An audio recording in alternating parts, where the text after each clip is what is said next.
please subscribe and don't forget to press the bell icon to get notified whenever we upload a new video.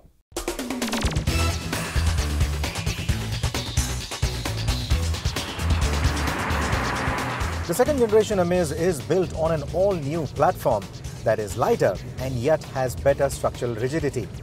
Now, the platform also gives this car a wheelbase that is longer by 65mm compared to the outgoing car, raises the car by about 5mm to give it a ground clearance of 170mm, and also increases the track at the front and the back by 17 and 25mm respectively. What all these numbers translate into essentially is that it has better capability to take on the poor Indian roads and of course improve stability at highway speeds. Now, if you remember, the earlier Amaze did feel a little floaty, did feel a little too light when you were driving at highway speeds. Now, this car has gone lighter. However, with the increased track and the increased wheelbase, the stability has improved. It still feels a little light at highway speeds. When you reach speeds beyond 140 kilometers an hour, it does tend to feel a little unnerving.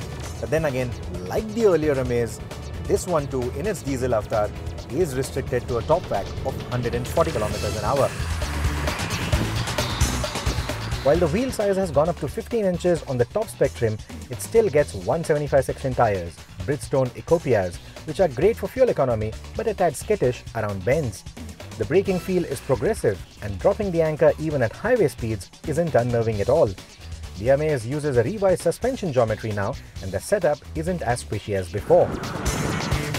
There is a hint of firmness to it, but it still manages to take on deep potholes with authority. Ride comfort at the back is quite good too.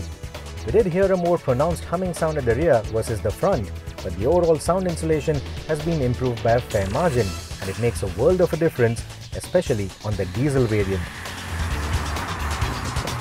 As before, the new Amaze continues to be powered by a 1.2-litre iVTEC petrol engine or the 1.5-litre iVTEC diesel option. But it's the diesel automatic that creates the headlines. It's a continuously variable transmission, a CVT on a diesel engine.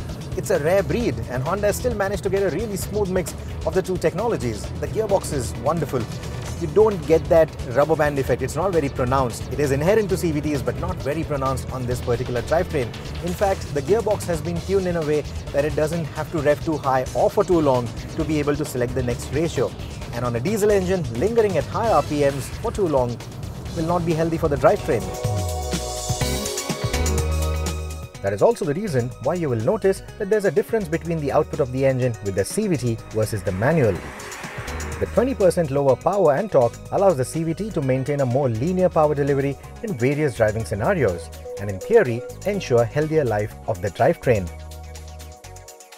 Despite the power and torque deficit, the responsive nature of the CVT just makes it a wonderful driver. So whether you're driving in the city or out on the highway, the engine never really feels strained. Even pulling overtakes at highway speeds isn't a worry at all. The diesel CVT doesn't get a manual override, but gets an S mode that allows the engine to rev higher and stay there longer if needed for a relatively more spirited drive.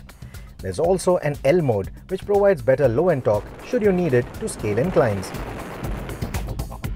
The petrol CVT misses out on the L mode, but has paddle shifters if you want to force the CVT into using a lower preset ratio of the 7 presets available. The petrol CVT has a rubber band effect which is evidently more pronounced given the peaky nature of the iVTEC engine. It is a rev-happy motor nevertheless, and though not as punchy as the 200 Nm diesel, the petrol Amaze is quite fun to drive given its sub 950 kg curb weight. The diesel variants tip the scales at a little over a ton.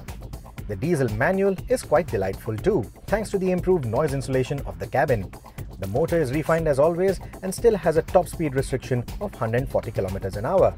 The clutch is light on both the petrol as well as the diesel manual, and the gearbox is slick, but the rubbery shifts aren't as fun as the click-click shifts you expect from Japanese cars.